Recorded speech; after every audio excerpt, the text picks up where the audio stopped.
السلام علیکم ورحمۃ اللہ وبرکاتہ۔ کیا آپ نے کبھی سوچا ہے کہ ہم زندگی میں اکثر پریشان، بے سکون اور دل کے بوجھ تلے کیوں دب جاتے ہیں؟ اسلام ہمیں بتاتا ہے کہ اس کے پیچھے کچھ اصل وجوہات ہیں۔ آج کی ویڈیو میں ہم اسی موضوع پر بات کریں گے، understanding the root causes of distress in Islam, a deeper look. پہلی بڑی وجہ ہے ایمان کی کمزوری۔ جب ایمان کمزور ہو جاتا ہے تو دل میں بے چینی اور خوف بڑھ جاتا ہے۔ قرآن میں اللہ فرماتا ہے، اللہ بذکر اللہ تطمئن القلوب، یاد رکھو دلوں کا سکون صرف اللہ کے ذکر میں ہے۔ دوسری وجہ ہے دنیا کی محبت۔ جب ہم زیادہ مال، شہرت اور دنیاوی چیزوں کے پیچھے بھاگتے ہیں تو کبھی سکون نہیں ملتا، لیکن اسلام ہمیں قناعت اور شکر گزاری سکھاتا ہے۔ تیسری وجہ ہے گناہ اور نافرمانی۔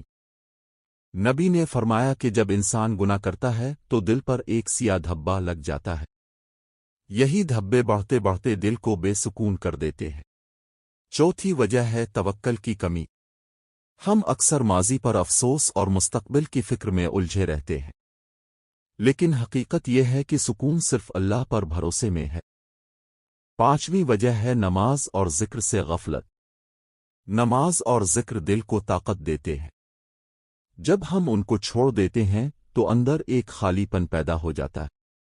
دوستو، اسلام ہمیں یہ سکھاتا ہے کہ سکون دولت دنیا میں نہیں، بلکہ ایمان، ذکر، قناعت اور توکل میں ہے۔ اگر آپ چاہتے ہیں کہ آپ کی زندگی سے بے سکونی ختم ہو تو اللہ کی طرف رجوع کریں۔